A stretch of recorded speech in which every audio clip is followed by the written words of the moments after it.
자, 9월 18일 주일 예배 오신 모든 분들을 주님의 이름으로 환영합니다. 주님께서 오늘도 우리에게 신령한 은혜와 축복으로 함께 해주실 줄 믿습니다. 다 같이 묵상으로 기도드리겠습니다.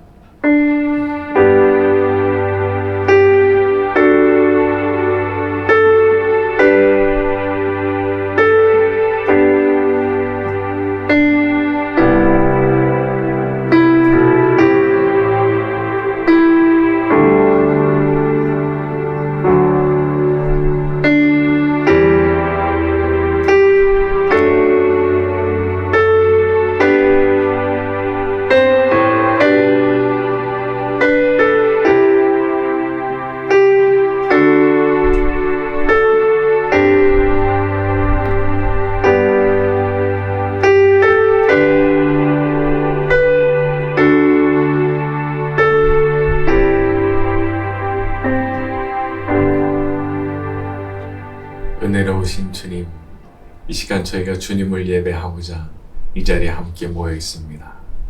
거룩하신 성삼위의 하나님께서 이 자리 가운데 찾아와 주시고 주님의 그 영광스러운 임재를 맛보는 시간이 될 수 있도록 저희를 축복하여 주시옵소서.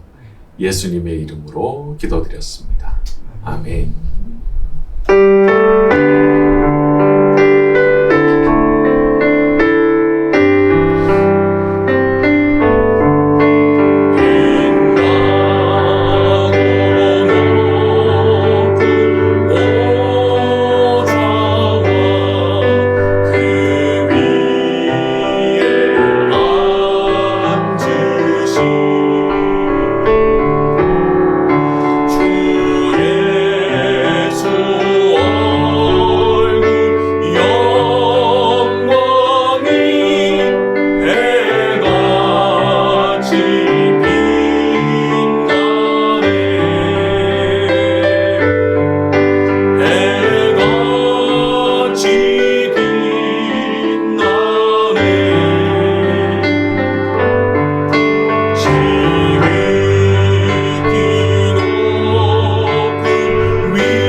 참회의 기도를 드리는 시간 가지겠습니다. 저의 모든 죄악과 허물을 고백하오니 주의 보혈로 덮으시고 씻어 주시옵소서.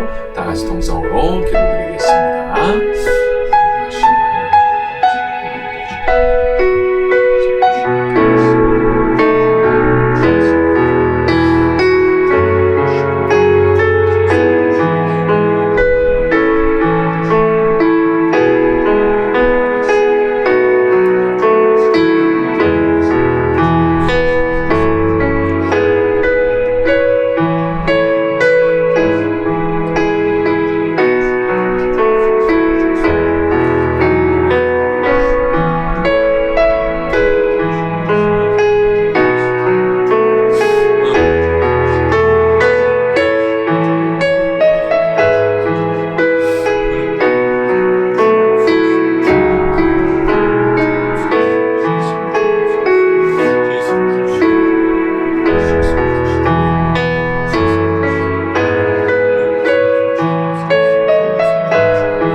주님, 이 시간 저희의 모든 죄악된 것과 허물진 것들을 주님 앞에 아뢰었습니다.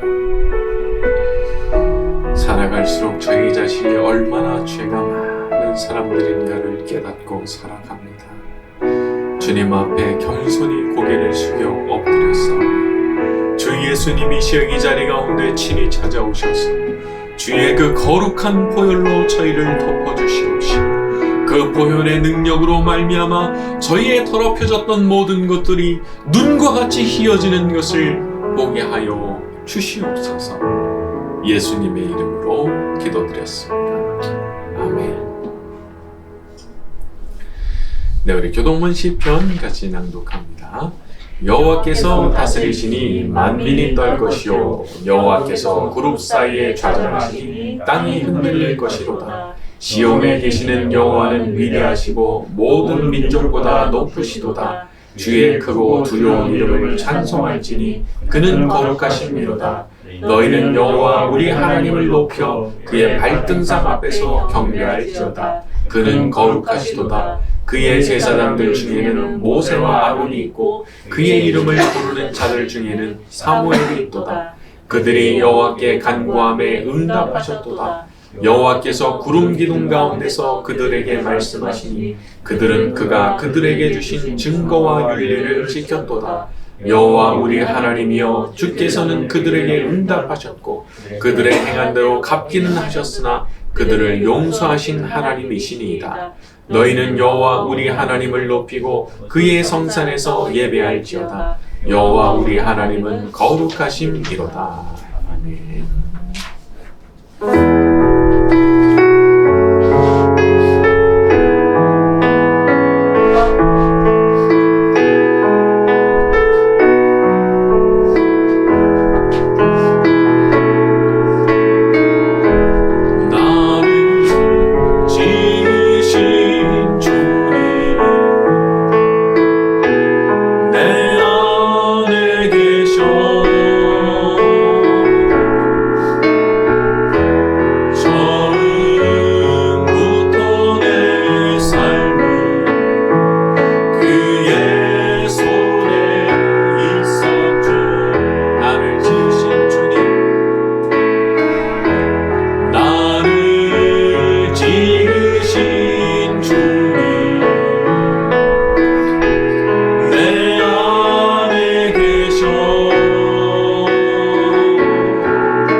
말씀을 듣는 가운데 역사하셔서 주의 음성 들려오게 하여 주옵소서. 말씀하시는 하나님을 체험하는 시간 되기를 원합니다. 다 같이 동성으로 기도드리겠습니다.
아버지라 부를 때 아버지께서 우리의 기도를 들으시는 줄로 믿습니다.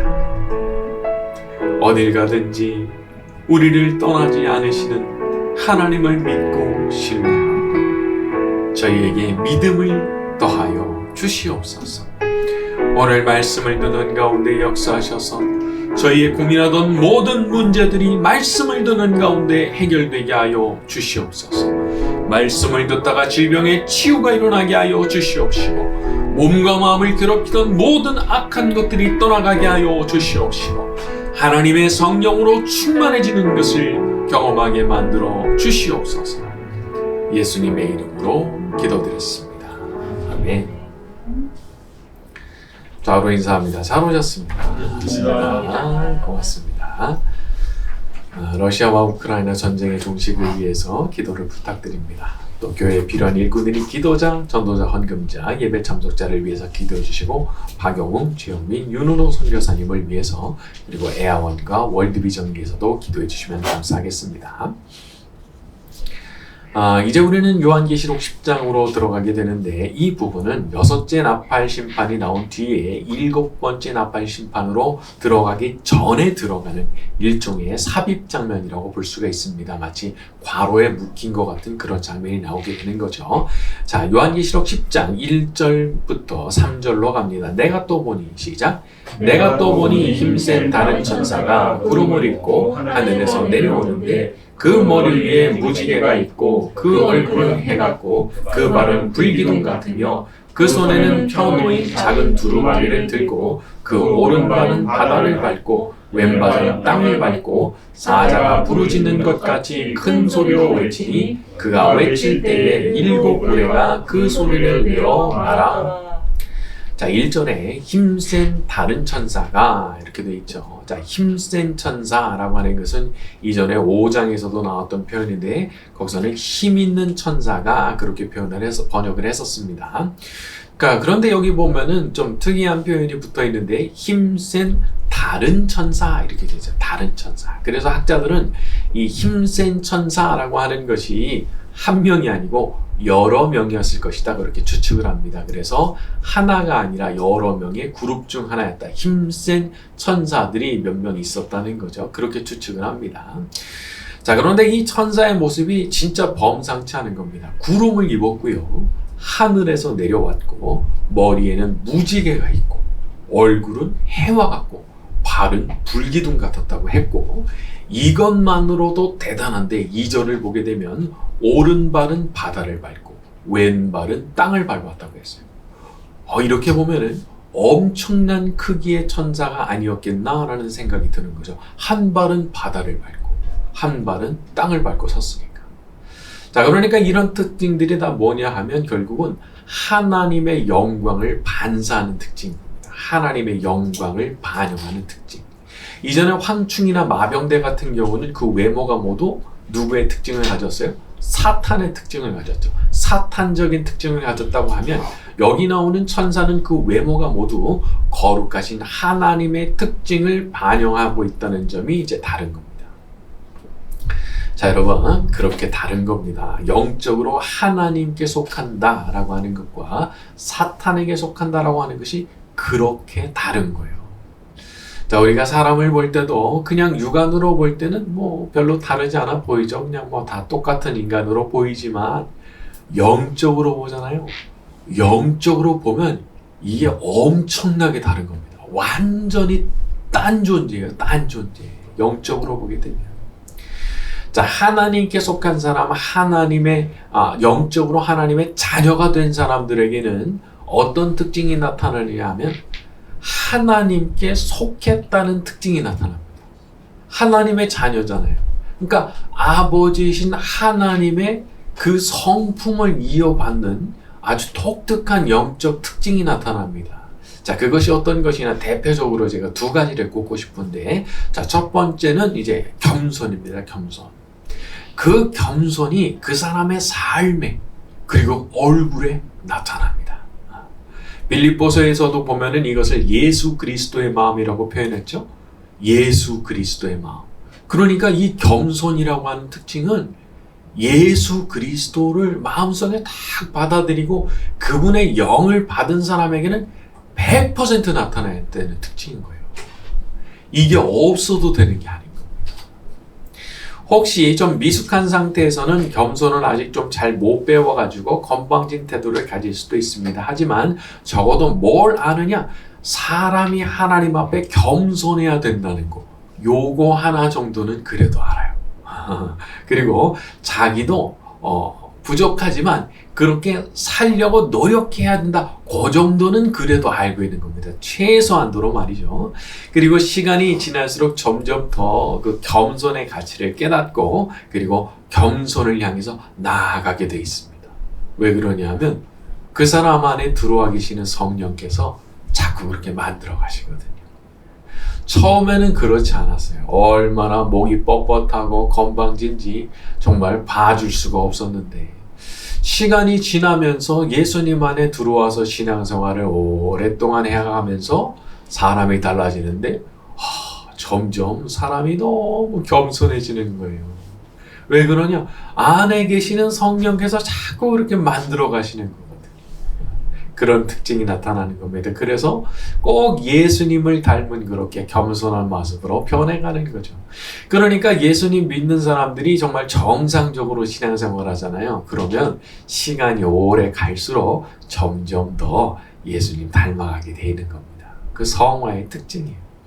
자, 두 번째는 사랑이 있습니다. 자, 그렇게 자기 자신이 하나님을 사랑하는 마음을 가지고 또 사랑이신 하나님과 이렇게 교제를 하다 보니까 저절로 다른 사람들에 대해서도 사랑의 마음을 품게 돼요. 하나님은 사랑이시니라 요한일서에 말씀했죠. 사랑 자체이신 하나님과 만나서 늘 교제하고 그분과 늘 이렇게 교통하는 삶을 살다 보니까 자기도 그런 마음을 저절로 가지게 되는 거예요. 그래서 심지어 원수되는 사람이 공경에 빠지잖아요. 그래도 이 사람 마음속에 뭐가 꿈틀대냐 하면 불쌍하다. 이 마음이 꿈틀대는 거예요. 내 원수인데 아이고 저 고소하다 그런 게 아니고 그냥 그 사람이 불쌍한 거예요. 이 왜 그러냐? 하나님의 그 마음이 이 속에 들어와 있거든요. 하나님의 자녀가 된 사람이거든요. 그래서 그런 마음까지 가지게 되는 겁니다. 물론 이 부분도 역시 사람이 미성숙한 상태가 있을 수 있기 때문에 그런 것에 있어서 좀 미숙할 수 있죠. 잘 안 될 수도 있죠. 하지만 한 가지는 또 분명한데 그 안에 본능적으로 꿈틀대는 어떤 사랑의 마음이 존재한다는 겁니다. 자, 하지만 반대로 한번 마귀같이 살아가는 사람들을 생각해 볼까요? 얼마나 교만합니까? 얼마나 잔인합니까? 얼마나 냉정합니까? 얼마나 인색합니까? 이게 아주 특징입니다. 특징이에요. 영적인 특징이에요. 신명기에 보면은요, 구약이 이제 율법이 많다 얘기하지만은 신명기에 보면은 이런 이제 부분이 있어요. 너는 반 모퉁이까지 삭삭 베지 말라. 왜? 그거 없는 사람들은 그거 가져가야 된다는 거예요. 반 모퉁이까지 싹싹 베지 마라. 이렇게 떨어뜨렸으면 도로 가서 그거 주지 마라. 어려운 사람들 가져가게 해라. 이게 하나님 마음이거든요. 하나님. 그러니까 정말 하나님의 마음을 이해한 사람, 그 마음이 변화가 된 사람은 그런 마음을 가지고 살아가는 거예요. 그래서 자기 자신이 누구에게 속했는지를 보여주게 되는 거죠. 그래서 겸손의 사람, 사랑의 사람이 된 사람, 그 사람들이 천국에 들어가는 겁니다. 여러분, 마귀처럼 살아가는 사람이 천국 못 들어가는 겁니다. 이건 너무 명백한 거예요. 그러니까 나는 믿음이 다 말을 하는데 겸손이 하나도 없어. 사랑이 하나도 없어. 아이고, 이거는요, 정말 그게 그 믿음이 진짜인지를 점검해 보지 않으면 안 되는 거예요. 자, 설령 지금은 그것이 잘 안 된다고 해도 성령의 도우심으로 마음속에 그렇게 되고자 하는 마음의 소원을 품고 평생의 그런 방향을 향해서 계속해서 자라가는 그 사람, 그런 모든 사람을 위해서 거룩한 천국이 준비되어 있는 줄로 믿습니다. 자, 우리 4절로 넘어갑니다. 일곱 우레가 시작. 일곱 우레가 말을 할 때에 내가 기록하려고 하다가 곧 들으니 하늘에서 소리가 나서 말하기를 일곱 우레가 말한 것을 인공하고 기록하지 말라 하더라. 자, 그런데 일곱 우레가 말을 할 때 그걸 기록하려고 했는데 기록하지 말라 말씀했다는 겁니다. 자, 이것은 사도 요한만이 받은 메시지라고 볼 수 있죠. 우리는 몰라요. 기록하지 못하게 하셨기 때문에. 하지만 사도 요한은 들었으니까 그걸 알았겠죠. 자기만 알고 있는 겁니다. 자기만. 여러분, 우리가 신앙생활을 하다 보면은 하나님과의 교제 가운데 하나님의 그 은혜를 체험하는 가운데 아주 좀 신비롭고 은밀한 경험이 있을 수 있습니다. 어떤 비밀이랄까 그런 거예요. 하나님과 나만 아는 어떤 비밀이 있어요. 자, 그런데 그런 일들을 다 일일이 사람들한테 말해야 된다고 생각을 하지는 마세요. 꼭 그거를 다 말해야 되는 건 아닌 거예요. 나는 간증이라고 생각해서 다 말하고 싶을지 모르지만 나의 의도와 판단과는 다르게 다른 분들에게 이제 그렇게 유익이 되지 않는 경우들도 많더라고요. 자, 특히 내가 이렇게 잘 됐습니다. 내가 이렇게 복 받았습니다. 이런 식의 간증들, 물론 거짓말 아니죠. 다 사실이죠. 내가 이렇게 저렇게 하는 가운데 진짜 복 받은 거 사실이거든요. 그런데 그런 말을 막 하고 다니면 그걸로 인해서 오히려 마음의 상처를 받거나 낙심하는 그런 분들이 있더라고요. 아니, 하나님, 저 사람한테는 저렇게 해주시면서 나한테는 왜 이러십니까? 아니, 저 사람은 저렇게 잘 되게 해주셨다는데 나는 왜 그렇습니까? 그러면서 마음의 상처를 입고 낙심하시는 분들이 있으시더라고요. 그래서 간증이다 그렇게 했는데 아니, 이거 이상한 부작용이 생기는 거예요. 여러분, 신앙생활 중에 경험한 그런 축복들 중에는 자기만 갖고 있어야 되는 그런 간증들이 있는 겁니다. 나만 갖고 있는 거예요. 꼭 그걸 다 말하고 다닐 필요가 없어요. 그래서 저는 어느 순간부터 마음에 결심을 했는데 이 간증이라고 하는 거는 성령께서 마음에 감동을 주실 때, 이거는 정말 나눠야 되겠다라는 거 아주 강한 마음에 감동을 주실 때 그때 나눠야지 그냥 떠오른다고 다 내뱉으면 안 되겠구나. 제가 그런 마음을 가지게 됐어요. 아마 사도 요한이 들었던 그 메시지는요, 사도 요한한테는 유익했을 거예요. 그러나 그것을 다 기록해서 우리들한테 들려주셨을 때는 그게 유익하지 않다고 판단하셨던 것 같아요. 그래서 보면은 세상에 모르는 게 더 좋은 일도 있는 겁니다. 내가 볼 때는 나한테는 유익했죠. 그러나 다른 분들이 그거 들으면은 유익하지 않을 수 있는 것들이 있는 겁니다. 특히 어떤 내가 특별한 어떤 마음의 영감을 받았는데 이제 앞으로 이제 어떤 일들이 일어날 거다. 이제 그런 마음에 이제 영감이 올 때가 있긴 있어요. 가끔. 근데 만약에 그런 것이 고난에 대한 메시지다 그러면은요, 알면 너무 힘든 거예요. 그 사람은 굉장히 어떤 은혜를 충만하게 받은 상태에서 그걸 딱 들으니까, 오케이, 괜찮아. 할 수 있어. 라는 마음이 들 수 있지만, 그걸 다른 그냥 준비가 안 된 분들이 듣는다고 생각해 보세요. 미리 병나는 거예요. 미리 병나는 거. 그러니까 그런 것들을 굳이 말할 필요가 없습니다. 그래서 마음속에 감동을 주시고, 이걸 나눴을 때 정말 듣는 그분이 힘이 되겠구나. 그런 마음에 판단이 생기고 정말 감동이 생겼을 때 그때 이렇게 나누는 것이 아주 유익하다 그런 생각이 드네요. 자, 우리 5절부터 7절로 넘어갑니다. 내가 본 바, 시작. 내가 본 바 바다와 땅을 밟고 서 있는 천사가 하늘을 향하여 오른손을 들고 세세토록 살아계시니 하늘과 그 가운데 있는 물건이며 땅과 그 가운데 있는 물건이며 바다와 그 가운데 있는 물건을 창조하신 이를 가리켜 맹세하여 이르되 지체하지 아니하리니 일곱째 천사가 소리내는 날 그의 나팔을 불려고 할 때에 하나님이 그의 종 선지자들에게 전하신 복음과 같이 하나님의 비밀이 이루어지리라 하더라. 그렇죠. 자, 그 거대한 천사가 하늘을 향해 오른손을 들고 말했다는 겁니다. 하나님이 누구시냐? 세세토록 살아계신 이시고 하늘과 그 가운데 있는 물건, 땅과 그 가운데 있는 물건, 바다와 그 가운데 있는 모든 물건을 창조하신 분이시라 말했다는 거예요. 우리가 섬기는 하나님은 온 우주를 창조하신 창조주십니다. 그러니까 이 세상에 존재하는 것 중에 그분이 만드시지 않은 것은 단 한 가지도 존재하지 않는 거죠. 자, 모든 것을 만드셨다라고 하는 것은, 모든 것을 존재하게 하셨다라고 하는 것은 다시 말해서 무슨 뜻이냐면 모든 것을 처분할 권한이 그분께 있으시다는 겁니다. 왜? 있게 하셨잖아요. 그러니까 없게 하시는 것도 그분의 권한이신 거예요. 세우셨잖아요. 무너뜨리시는 것도 그분의 권한이신 거예요.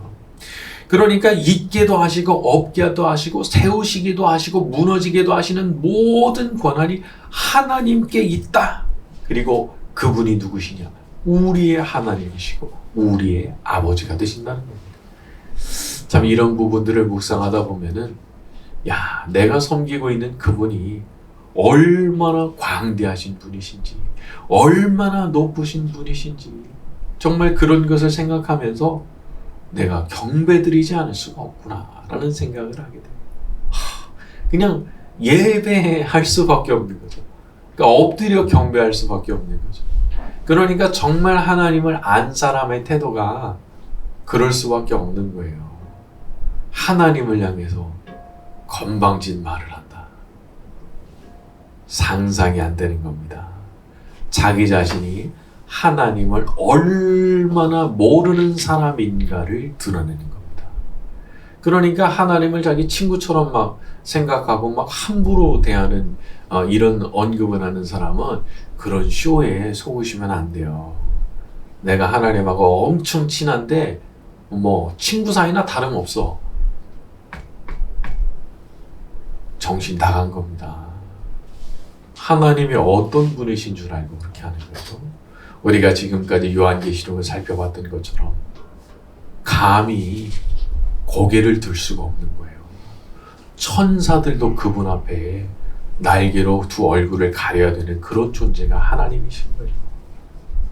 그러나 하나님을 안다면 어떻게 건방진 태도를 가질 수 있습니까? 그러니까 저는 이런 부분에서 너무 잘못된, 좀 병든 그런 신앙이 이렇게 유행처럼 많이 번져 있는 게 아니고 그런 생각까지도 좀 하게 돼요. 자, 7절에 보니까 하나님의 비밀이 이루어지리라. 그래서 하나님의 비밀이라는 것은 하나님의 심판과 구원의 계획입니다. 자, 하나님께서 사탄과 악한 영들이 다 어지럽혀 놓고 그냥 다 망가뜨린 이 세상을 심판하시고 완전히 새로운 세상을 만드시는 그것이 이제 이루어질 것이다 라는 말이죠. 이 세상이 영원하지 않은 겁니다. 언젠가 이 세상이 사라지는 날이 오는 거예요. 사라지는 날. 그리고 뭐가 오느냐? 하늘로부터 거룩한 하나님의 나라가 이 땅에 임하게 되는 거죠. 이거 나중에 보게 되면은 새 예루살렘 성이 위에서부터 내려오는 것으로 그렇게 묘사가 됩니다. 자, 이 세상을 살아가는 동안에 보면은 참 여러 가지로 보기가 괴롭고 듣기가 괴롭고 그걸 떠올리는 것만으로도 막 너무 가슴이 답답해지는 그런 일들 많죠. 하지만 그런 일들도 영원히 이어지는 게 아닙니다. 이 세상을 창조하신 분께서 정리를 해주시는 날이 오는데 그날 모든 게 다 정리가 되는 겁니다. 그래서 우리가 마음속에 소망 품고 살아가는 거예요. 하나님께서 새로운 일을 행하실 그날이 다가오고 있다. 그리고 만약에 그날이 다가오기 전에 내가 먼저 이 세상을 떠나게 된다면요, 그거는 내 영혼이 하늘로 올라가서 그걸 미리 맛보는 거예요. 하나님께서 이 세상을 완전히 새롭게 하실 텐데 그 새롭게 하실 것들을 내가 하늘에 먼저 올라가가지고 맛보게 되는 거거든요. 자, 완전히 새로워진 세상, 고통도 없고 슬픔도 없고 죄도 없고 마귀도 없는 지극히 복된 세상, 그것이 우리 모든 믿는 사람들을 기다리고 있는 줄로 믿습니다. 자, 오늘 말씀 여기까지 하고 찬양 같이 합니다.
기도하는 시간 가지겠습니다.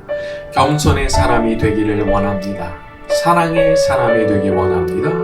하나님의 자녀다운 그 모습이 저희의 모습 되게 하시고 언젠가 이 땅에 이루어질 하나님 나라를 바라보며 마음속에 영원한 소망을 품고 살아가는 저희가 되게 하여 주옵소서. 다 같이 동성으로 기도드리겠습니다.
저희 자신의 능력으로야 어떻게 올바르게 살겠습니까? 주님, 저희의 돌과 같은 마음을 녹여 주시옵소서. 더욱 겸손한 사람이 되게 하시고 더욱더 사랑을 품고 살아가는 사람 되게 하여 주시옵소서. 앞으로도 더욱 엎드려 기도하겠사. 기도하는 가운데 주님의 권능을 경험하게 하여 주시옵시고 창조주 하나님의 도우심을 힘입어 이 세상을 소망을 품고 살아갈 수 있도록 저희를 붙들어 주시옵소서. 이 시간 자신의 마음과 정성을 담아 예물을 드리는 분들이 있사오니 기억하여 주시옵시고 하늘의 신령한 복으로 이 땅의 기름진 복으로 100배의 축복으로 갚아 주시옵소서. 성삼위 하나님께서 모든 영광 받으시기를 소원하며 예수님의 이름으로 기도드렸습니다. 아멘.